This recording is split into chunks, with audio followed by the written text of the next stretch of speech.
Hello, my name's Dean Jaggard. I run a Facebook page, Rolls-Royce and Bentley Cars, Topics, Faults and Resolutions. Enjoy doing that group, but I thought I'd start up a YouTube channel about Rolls-Royce and Bentley cars. Basically today we're going to see Frank Burgess, who lives in Danbury, owns an S1 Continental Bentley, and I hope you enjoy the video really. Could you please leave comments, and if you want to subscribe to the channel, that would be very much appreciated. Thank you very much. Yeah. This is a YouTube channel called The Spirit of Speed. Basically it's about Rolls-Royce and Bentley cars and their owners. I'm now here today with Frank Burgess, who owns a Bentley S1. He's going to tell us a little bit about the history of the car, and later on we're actually going to go for a drive of the car, so that'll be more fun for us all. Anyway, this is Frank. I'll hand you over to him and he can tell you a bit more about his car. Righto, Dean. Well, after working at Dunmo with you guys, I realised that I could perhaps own a car, a Bentley or a Rolls-Royce, because I'd been taught largely how to fix them. So I started looking, and I looked at some awful rubbish, rotten, rusty old things. Looked at a beautiful coach built that I dearly wanted to buy. Yeah. What's that then? That was a Bentley Mark 6. Oh right, okay. Freestone and web body. Nice. Yeah. Brown and cream. Right. Not everybody's cup Yeah. of tea. They're quite tasty, as they say. And but beautiful looking car. I could. It was misfiring. Right. And I could hear funny noises from the engine. Yeah. And in fact, I got a colleague of mine from Dunmo, and he came. I drove him down, and we looked at it together, and he confirmed to me. He said, "Yes, Frank, the big ends and the mains have gone." Well, I couldn't. No, you can't go down that road. Can't go down that road. No. So anyway, I joined the RREC, and in their monthly magazine, there were some advertisements in it which I looked for, and eventually saw an ad for a car in Norfolk, a private sale, and I went up to have a look at it. It turned out to be a dark blue S1, Bentley S1. What year, Frank? It was 1958. Right, okay, yeah. And as advised by my boss, it had power steering, because many of the early cars do not, and I've been warned that it does devalue the cars quite a bit if they don't have power steering, because they are then heavy to steer for the modern driver. Yes. And anyway, I had a good look over it. I looked underneath. It looked okay to me. Yeah. There was a lot of history with the car, a lot of photographs which showed that the car had had an enormous amount of work done on the body in the 70s. By that time the car was in North Kent, and garages in North Kent had done the work. Right. So what I was looking at was a car with a body which was not perfect, but it wasn't rotten. Right. But the engine just about ran. The brakes didn't really do a lot. Anyway, I decided to buy it. Right, okay. And the price wasn't extortionate. So I bought it, and it was collected by a customer of mine with his lorry. Right, brilliant. It was the forklift truck lorry, and it was delivered to my house, and I set to with it. I actually had I having bought the car and got it home, I was able to drive the car a little, and that was helpful because I had a better understanding of the problems that the car had. But they were really restricted to the usual problems of a car that had not had a lot of use for some time. So I got it in my garage, and I jacked it up on very heavy axle stands, and my local garage gave me a jack. Oh, I like that. And very kind of them. Anyway, got it up on axle stands, wheels off, all the brakes out, all the hoses, everything. And then rebuilt them, new rubbers and everything, in the way I'd learned at Dunmo. Yeah. Engine service, I even managed to buy an oil filter through my supplier. Right, so I okay. was selling Yeah. filters at the time. But that was interesting to find that. So serviced the engine, Yeah. and that sort of thing. And once it was back on its wheels, it drove much better. Brilliant. So I'm very pleased with it. The other aspect of the car, which I realised when I got the history file with the car, which was very extensive, Yeah. was that the car has a very unusual history. Right. One thing is, you start off with the colour.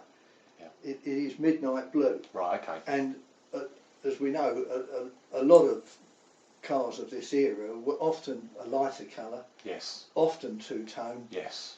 So this is unusual, and the reason is that when it was new, it was delivered to the Foreign Office, Right. and it was then driven overland to Yeah. Vienna, Right. Okay. and it was flown on the old Silver City Airways. Oh, yeah. There's a reference to that in the paperwork, over to Latuke, and then on to Venice, and it became the ambassador's car, the British ambassador's car in Vienna. Brilliant. His name was Sir James Bowker, Right. Okay. KCMG no less. Anyway, he appeared to have it in Vienna for 2 years, Right. and then it returned to Britain because the next... Did it stay in his ownership, or did it? It's difficult, there's nothing to say. My guess is that the Foreign Office bought it, basically the government, Right. for his use Right. while he was ambassador. Okay. And then it came back. Yeah. It next belonged to the Royal Bank of Scotland in London. Blimey. Yeah. And there is an address for it, which his name escapes me, but a friend of mine worked for the Royal Bank, and he said that is still an address that the Royal Bank owned. Right. Okay. And it was kept there. And then it belonged to another company in London. So over about the first 6 years of its life, it was in sort of commercial use, I suppose. A company car, basically. Yeah, company car. Yeah. Bit better than a Cavalier.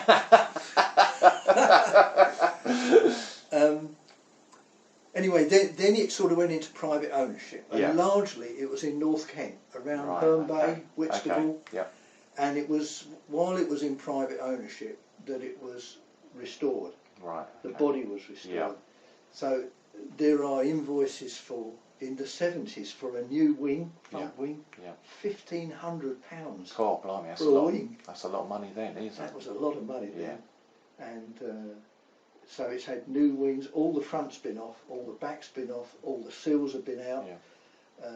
So largely the body, a lot of the body is new. Right.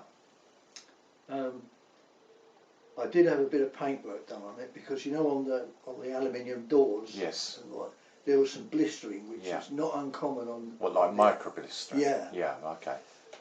So I improved that a bit, but I found odd faults with it. Sometimes the engine would, for no reason, suddenly start to misfire. Yeah. And I looked, and suddenly I was looking at the ignition system, and I thought, you know where you get hold of the rotor? Yes. So I turned them around, and I thought, that's a hell of a lot of slack in Oh, there. right. Okay. And So it's to do with the bob weights? Was it something well, with the bob weights?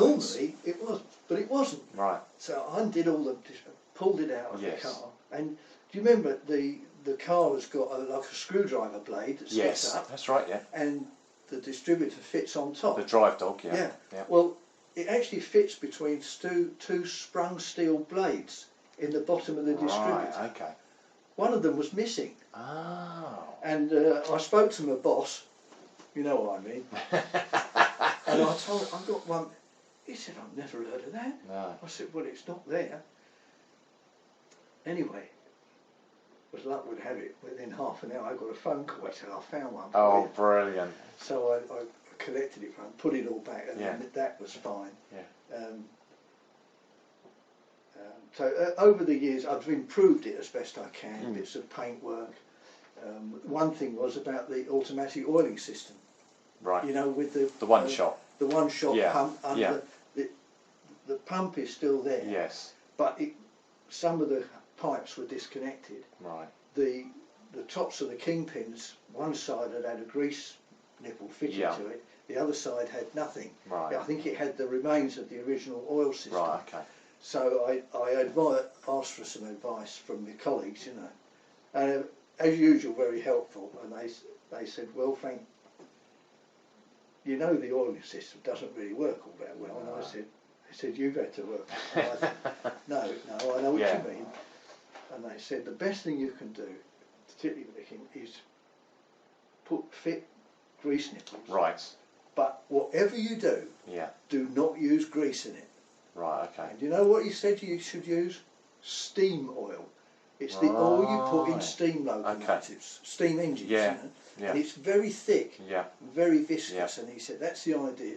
You pump it in with a grease gun because the Well, in essence, the one shot is an oiling system, isn't it it? is. So therefore, it's not grease, is it? No. So But the tricky bit is that because if you just put oil in, it would just run out and then it would be dry. precisely. But the steam oil is so sticky that it goes into the oil base Right. and it sticks there Right. and it doesn't come out. Oh, I like that. That was so that was a good solution, and I convert a friend of mine with a lathe converted the other kingpin. Yes. And put all those in, and I've since replaced one or two others, Right. taken the pipe work out and replaced it. Oh, that's So it does work. So when I grease it, well, oil it with the gun, you know I've got lubrication in, and you know, I think the car is old, and you know the pivots and whatnot have suffered over the years because they're not lubricated as well as they should. No. So how long have you owned the car, Frank? How long have you? I think it's about 9 years now. You've had it owned about 9 years, Yeah. And you've had few bits painted and various things like that, haven't you? Yeah, bits of paint work. The most recent improvement, if you like, was something I wanted to reinstate, if possible, was from a piece of paperwork in the file, was that the car was fitted by Rolls-Royce with a GB plate and a CD plate, Corps Diplomatique, which it needed because it was a diplomatic car. But it's not an easy thing to find, a CD plate. No, I bet it's not. GB is easy. But I was at the RREC Nationals and I talked to a chap on a stall selling badges and bits and pieces. And I said I was looking for one. Do you know, he said, I've got one. No. It's nailed up in my shed. Oh, I said, brilliant. Can I buy it off you? Yeah. Yeah, he said. Anyway, I bought it and I carefully repainted it, so it was nice. And the GB plate as well. Took the letters off and repainted it. Oh, that's made brilliant. it as good as I could. In fact, I fitted nuts and bolts in them, but they're dummies. Yes. I didn't want to drill the boot. No. So they're actually fitted with double-sided tape. Right, okay. Well, I can understand that. But I think today the car looks Yeah. much as it did when it was Oh, new. that's brilliant. And largely the car, I mean, it's obviously had the paint tied in at varying times, but the seating inside is largely original. I've used some of that blue wax stuff to improve it a bit, but I don't want to paint it like that. I just want it to be the carpet. Well, it's going to patina look anyway, isn't it? So it's nice to have that. The carpets are all the originals, I'm pretty sure they are. Yeah. So that's the car as it is today. And how long have you had the car? About 9 years, I think, now. Okay. Yes, so it's been quite a long process. And I've enjoyed taking it to various rallies and things. And my car club runs do club runs, but often the car's had to do 150 miles or so in a day, but it's perfectly all right. Oh, doesn't like hot weather. Doesn't like traffic Not jams many in classics hot weather. do, though, that's the thing. No, it objects strongly to that. But it's your pride and joy, though. It is very much. Oh, that's I love the car to bits, and it's a pleasure to own it. Well, thank you for the interview, Frank. I hope the YouTube channel viewers enjoy your interview, and we're obviously going to go out in the car later on and be taken out in it, and you'll see film of that and pictures of it. But thank you anyway, Frank. It's a pleasure.